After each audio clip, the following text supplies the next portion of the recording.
Hey warriors, have you ever met someone who barely said 10 words in an entire conversation and somehow you still think about them weeks later? They weren't the loudest person in the room. They didn't perform. They didn't try to be memorable at all. And that's exactly why they were. Here's the strange part. Their pull had almost nothing to do with looks, jokes, or confidence in the way we usually define it. It came from somewhere quieter, somewhere most people never think to look.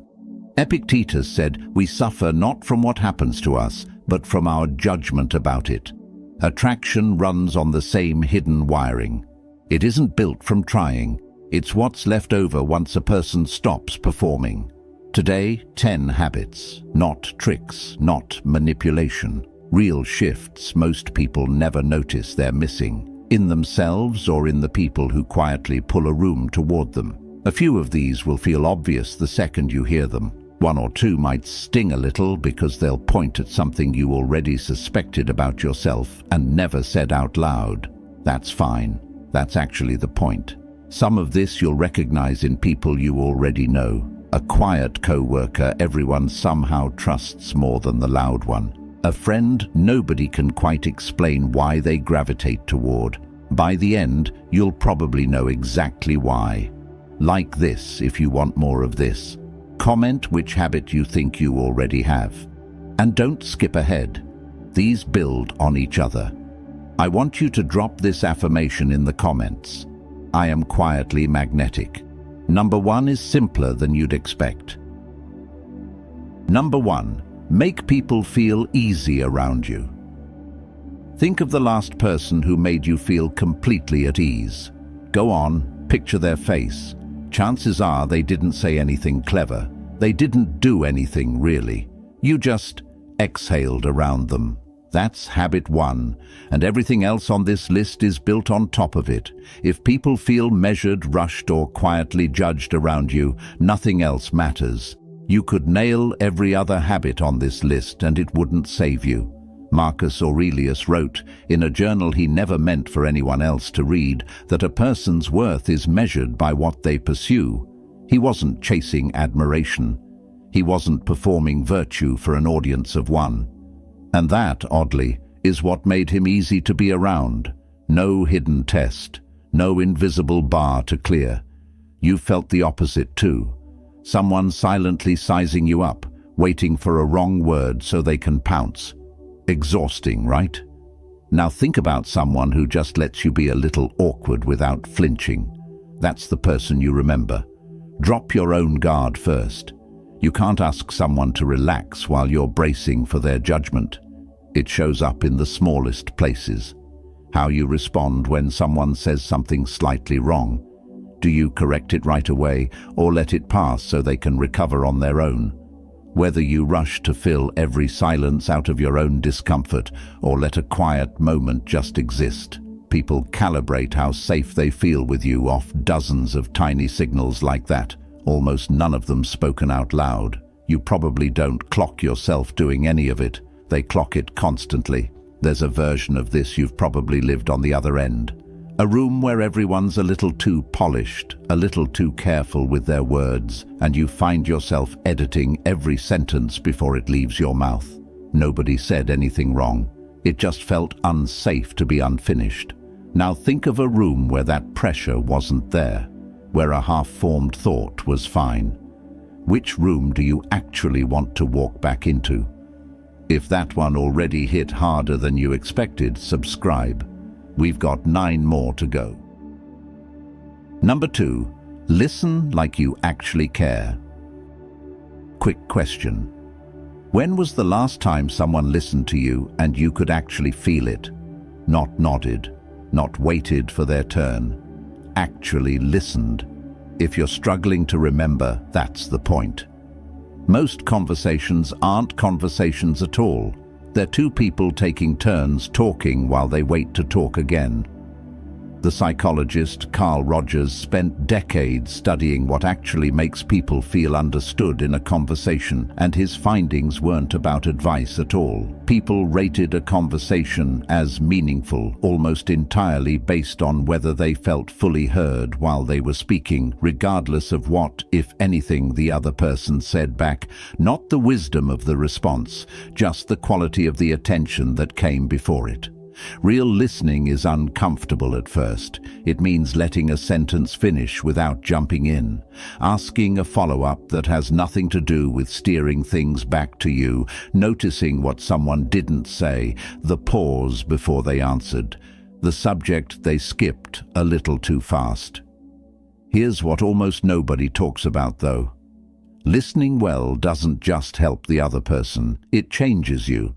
You start noticing who lights up talking about their work and who goes flat, who's asking for advice and who just wants to be heard. That kind of attentiveness is so rare now that people remember it for years. Try this. Someone tells you about a rough week, and your instinct is to say, "That happened to me too," and grab the spotlight. Don't. Stay with them a beat longer. Ask what made it hard. You'll watch something shift in their posture. Relief, mostly. The relief of being seen instead of just heard. Watch what happens in a group setting, too. A side conversation pulls focus.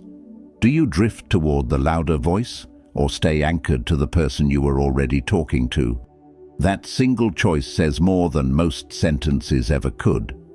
There's a physical side to this most people never think about. Your body listens before your mouth ever gets involved. Leaning in slightly, angling your feet toward the person, not the exit. Letting your hands go still instead of fidgeting with a phone or a pen. None of it is conscious for the person doing it well. It's just where their body settles when the attention is real instead of performed. And here's the thing, people read that posture faster than they read your words. You can say all the right things and still come across as half checked out if your body is telling a different story. Picture two co-workers hearing the same complaint from a client. One nods along, waits for a gap, then pivots straight to solutions. The other asks one more question first, something like, "What part of this has been the most frustrating?" Same complaint. Completely different experience for the client walking away. One felt handled, the other felt heard. Only one of those two co-workers gets requested by name the next time something goes wrong. So far, we've covered two habits, and neither one required you to say a single impressive word, making people feel easy and actually listening. Number 3 is where your voice starts doing the work. Number 3, speak with calm certainty. Volume isn't confidence. Speed isn't either. You know the type. Talks fast, talks loud, and still somehow sounds unsure, like they're outrunning their own doubt. Now think of the opposite. Someone who speaks slowly, pauses before answering, and every word lands harder than a shouted argument ever could. Seneca wrote to his friend Lucilius that it's a great thing to know the season for speech and the season for silence. Not silence out of fear. Silence as discernment, choosing your words because they add something, not because the gap needs filling. Try this comparison. "I think maybe this could possibly work, if that's okay," versus "this will work." Same idea, completely different weight. The first one is hedging so hard it disappears before it lands. This isn't about pretending certainty you don't feel. Fake confidence collapses fast, and people sense it immediately. It's about cutting the padding, the sort of. The nervous laugh at the end of a sentence that undoes everything you just said. Pace matters as much as words. Rushed speech says you're afraid of losing the room. Slower speech says the opposite. I have room to think, and I trust you'll still be here when I finish. Leave a beat of silence after you make a point instead of rushing to fill it. It'll feel strange the first few times. Do it anyway. One thing to watch for. That upward lilt at the end of a sentence, like every statement is secretly a question. It asks for permission nobody required. Notice it in your own voice. It's usually the first sign that certainty hasn't fully settled in yet. Tone matters here too, maybe more than pace. A flat, monotone delivery undercuts certainty just as badly as a nervous rising pitch does. What tends to land best sits in between. Low even, but with some natural variation, the way someone actually speaks when they're thinking, not reciting something they rehearsed in the mirror. If you've never heard your own voice back in a real conversation, it's worth doing once. Uncomfortable, but revealing. You'll hear exactly where the doubt sneaks in. None of this means never expressing uncertainty. Real confidence includes, "I don't know," when that's the honest answer. The difference is saying it once, plainly, instead of wrapping it in 6 layers of apology first. Watch how this plays out in a disagreement. 2 people can hold the exact same opinion, and one gets taken seriously while the other gets talked over. Usually, it isn't the argument itself that decides it. It's whether the person delivering it sounds like they need you to agree or simply states what they believe and lets it exist on its own. Neediness undercuts even a correct point. Calm delivery gives good ideas the chance to actually be heard instead of getting lost underneath anxious delivery. Calm certainty was never about having the loudest opinion in the room. It's about having settled opinions you don't need to defend with volume. I want you to drop this affirmation in the comments. My words carry weight. Number 4. Keep your face soft and open. Before you say a word to anyone, your face already has.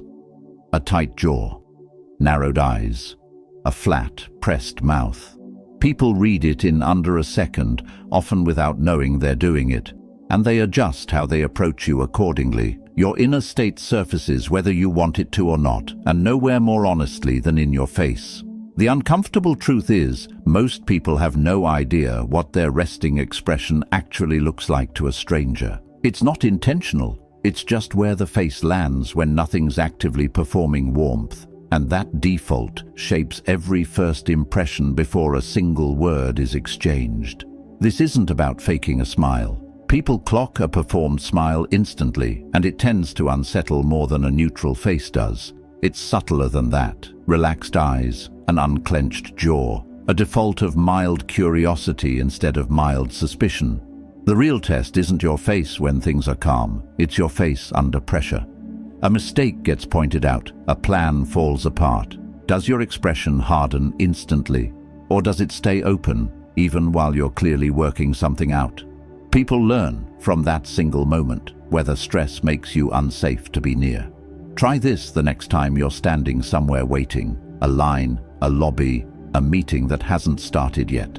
Notice what your face is doing without asking your permission first. Most people find it's tighter than they expected. Soften it, not into a grin, into something open, something that isn't quietly bracing for whatever's coming next. Small adjustment. It changes how many people feel comfortable enough to approach you at all. The effect compounds in ways you won't notice right away. Strangers ask you for directions more. Co-workers linger near your desk a little longer than the conversation strictly requires. None of it dramatic, all of it quietly adding up, one softened expression at a time, until people just describe you as easy to be around without knowing exactly why. Before we move on, be honest with yourself for a second. Which one of the first 4 have you already got without even trying? Drop the number in the comments. It's worth knowing where you're already strong before we get to where you're not. Number 5. Use eye contact naturally. Quick one. Forced, unbroken eye contact doesn't read as confident. It reads as intense. Sometimes unsettling, like you're proving something to yourself more than connecting with them. Albert Mehrabian's research on nonverbal communication gets oversimplified constantly, but the core idea holds. How you look at someone communicates almost as much as what you say to them. Natural eye contact has rhythm. Hold their gaze while they speak, especially at the parts that matter most. Then let your eyes drift, maybe to think before returning. Constant, unblinking eye contact doesn't look like attention. It looks like calculation. Where you look during a pause matters too. Down usually reads as discomfort. Slightly up and to the side reads as genuine thought. Small distinction, big difference in how you land. Start small. A barista, a cashier. Let it feel human, not like a technique you're running. Context changes the rules a little, and that's worth saying plainly. What reads as warm in a casual setting can feel confrontational in a tense one. A grieving friend needs something softer and slower than a colleague pitching you an idea. Reading that difference without overthinking it is what separates presence from a technique performed on autopilot. There's also the version of eye contact nobody asks about. What your eyes do when someone else is talking in a group and the attention isn't currently on you. Do they drift to your phone, or do you stay visibly present even when you're not the one speaking? People notice who's actually in the room and who's just physically present in it. You just picked up a habit most people never consciously think about, in about 200 words. Onto something people notice a little slower, but feel just as strongly. Number 6. Don't over-explain yourself. Notice how often people justify things nobody asked them to justify. Someone asks a simple question, and the answer arrives wrapped in 5 extra sentences of context nobody requested. It's built from anxiety, a fear that the bare answer won't be enough on its own. Marcus Aurelius put it bluntly. Stop arguing about what a good person should be and just be one. He wasn't preaching rudeness. He was naming something sharper, that constant justification is often just approval-seeking wearing a disguise, and approval-seeking rarely lands the way we hope. Over-explaining sends a signal you didn't mean to send. It says, I'm not sure this was valid, so let me build a case before you challenge me. Ironically, that makes people trust the decision less, not more. I can't make it, but I'll see you next time carries more authority than the same sentence buried under 3 paragraphs of apology. This shows up everywhere once you start watching for it. Declining invitations, setting boundaries, explaining why you left a job. The urge is to preemptively defend against objections nobody has raised yet. Most of the time, nobody was going to push back at all. The over-explaining is what creates the scrutiny it was trying to dodge. Watch for the exact moment the urge kicks in. It's usually right after you catch a flicker of confusion on someone's face. That's when most people panic and start adding qualifiers. Pause there instead. Let it sit a second longer than feels comfortable. 9 times out of 10, they weren't judging you. They were just processing. Your rush to defend it is what suggested there was something to defend in the first place. None of this means you should go cold or vague with people close to you. Context still matters there. What changes is the instinct to preemptively defend a decision nobody's challenged yet. State it once, clearly, and let it stand on its own weight. If someone genuinely wants more, they'll ask, and you can give it without the anxious flood that usually shows up uninvited. There's an irony worth sitting with here. The people who over-explain the most are usually the ones with the least to actually apologize for. They're thoughtful, considerate, careful with others, and that same care gets twisted into a need to pre-justify everything they choose. The people who owe the most explanations, meanwhile, often give the fewest. Sit with that for a second. It says a lot about who actually needs to change this habit and who's been carrying it too heavily for too long already. I want you to drop this affirmation in the comments. My words do not need defending. Here's something that might surprise you. The next 4 habits aren't really about how you come across at all. They're about what you protect, notice, and leave behind, mostly when nobody's grading you for it. Number 7. Have your own rhythm. Some people move through the day, reacting to whatever pulls at them next. A notification, a request, someone else's urgency, borrowed as their own. Cato the Younger is remembered less for what he wrote and more for how he lived, which makes him the right example here. He refused to be rushed, refused to bend, even while Rome fell apart around him. His contemporaries found it maddening at times. They also couldn't look away because his steadiness in chaos had its own gravity. This isn't about ignoring other people's needs or moving through life with zero regard for anyone else. It's about not letting every ping dictate your internal state, finishing a thought before switching tasks, eating a meal without 3 apps competing for your attention at the same time. Someone with their own rhythm feels stable to be around because you're not watching them get yanked in 6 directions at once. There's a trust that builds when a person seems anchored to themselves instead of reacting to whatever's loudest. Next time your phone buzzes mid-conversation, notice the urge to check it. Let it sit. Finish your sentence first. That pause, repeated enough times, becomes your baseline. And people feel the difference in how grounded you are, even if they can't name why. This isn't only about single conversations either. Some people's moods swing hard with whatever just happened. A good email sends them soaring. A stranger's comment online wrecks their whole afternoon. Others seem to have a baseline they return to fairly reliably, no matter what's happening around them. That baseline isn't the absence of feeling. It's something steadier underneath it, a sense of self that doesn't get fully hijacked by the last thing that occurred. People are drawn to that, the way they're drawn to shade on a hot day, without always knowing why it feels like relief. You can spot the difference in how someone walks into a room after a bad meeting.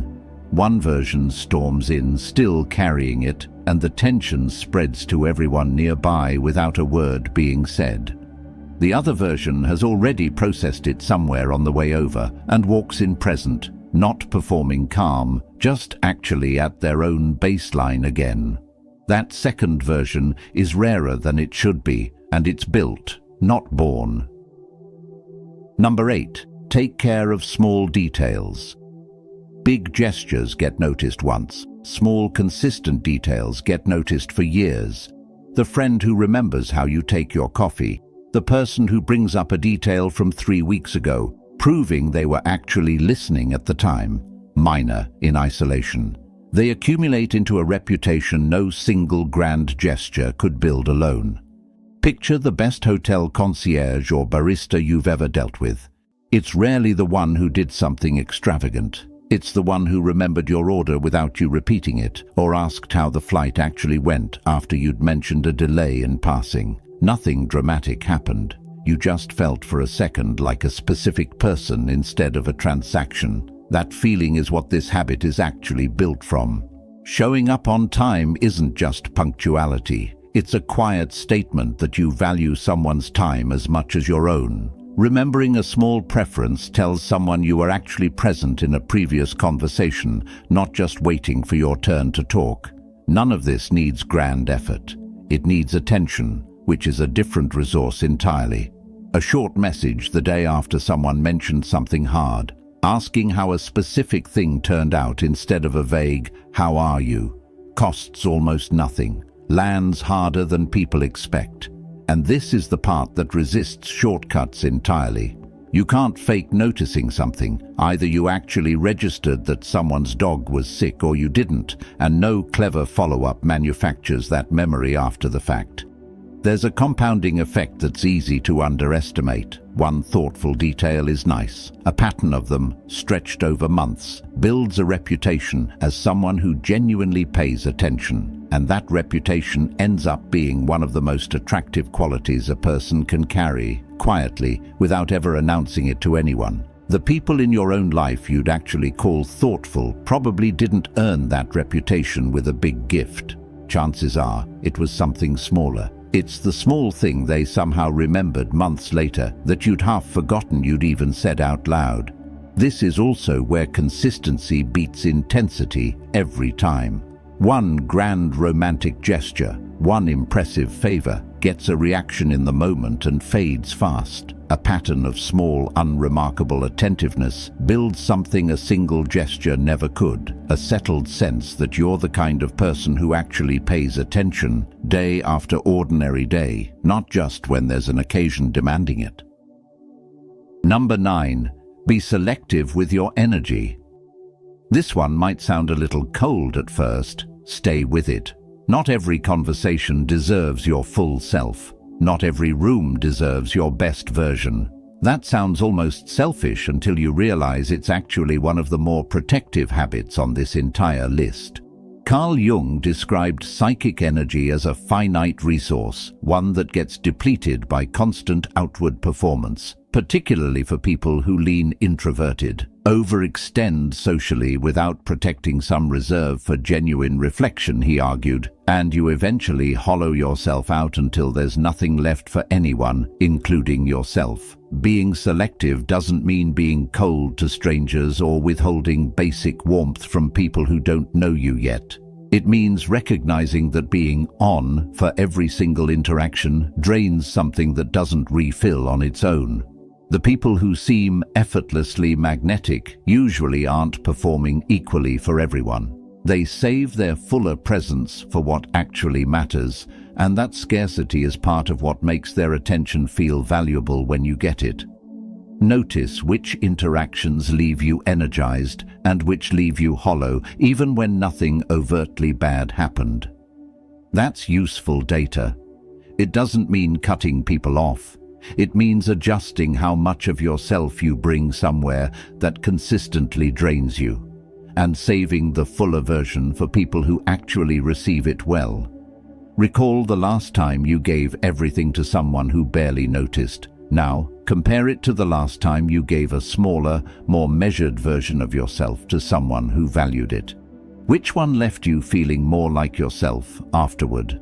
Most people, if they're honest, know the answer immediately.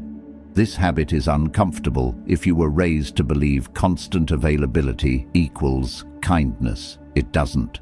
Chronic overextension just produces a worse, more depleted version of you in every interaction, including the ones that actually matter. Selectivity isn't selfishness. It's stewardship of something limited. This shows up in obvious places once you start looking. The friend who only calls when something's wrong.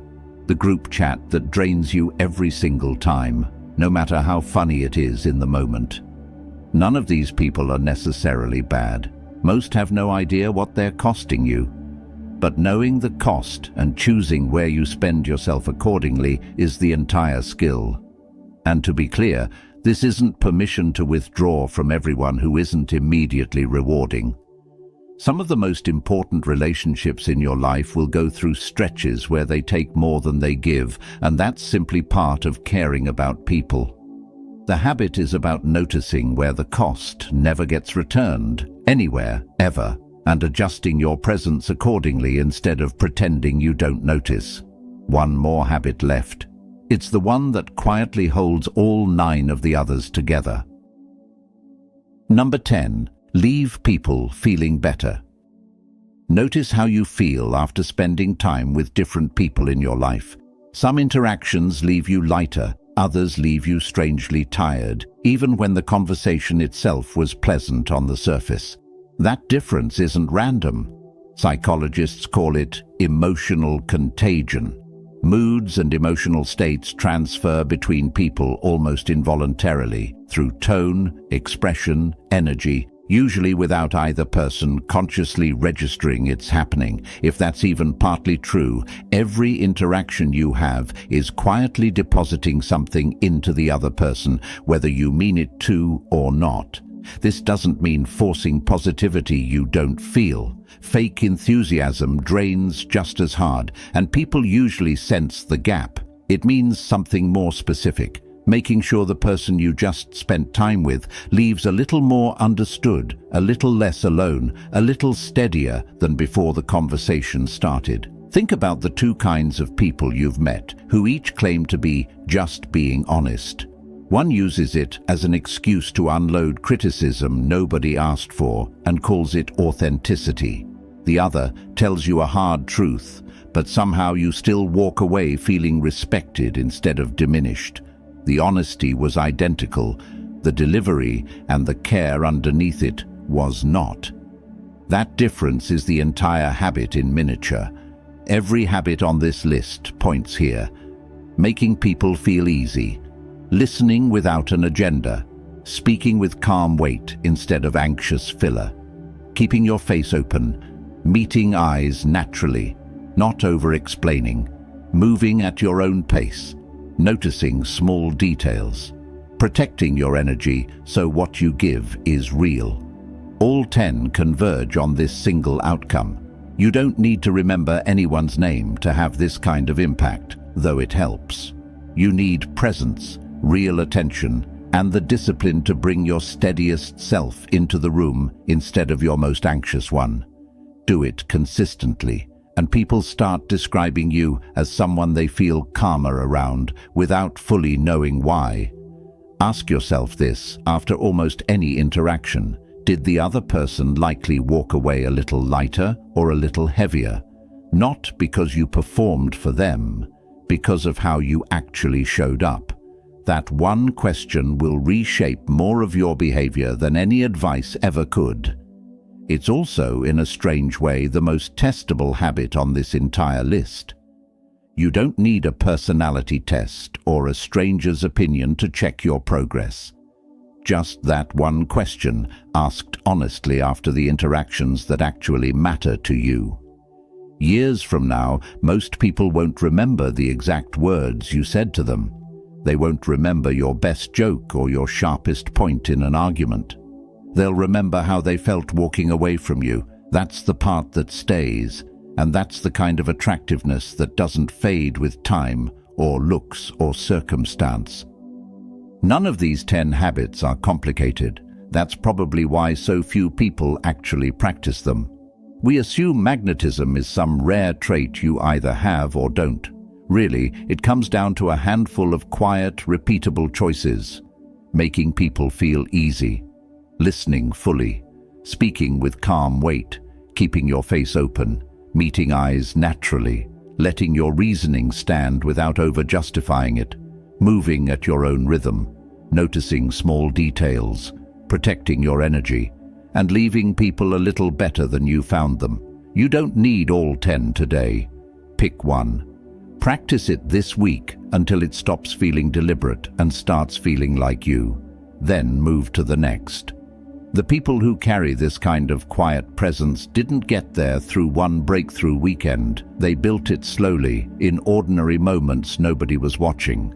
The way Cato held his ground when the room wanted him to panic. The way Marcus Aurelius kept returning to that same private notebook night after night just to remind himself who he was trying to become. That's the actual work, not a performance for an audience. A quiet, repeated return to your steadiest self until it stops being effort and simply becomes who you are. You already know which one of these 10 you're weakest at. You knew it before I named it out loud. That's usually the one worth starting with. None of it needs to be loud to work. That was the whole point from the first sentence of this video. The quietest people in the room are often the ones everyone remembers walking out. If that's the kind of person you're trying to become, subscribe. We've got a lot more to build together. Like this video, share it with someone who needs it, and comment which habit you're starting with this week.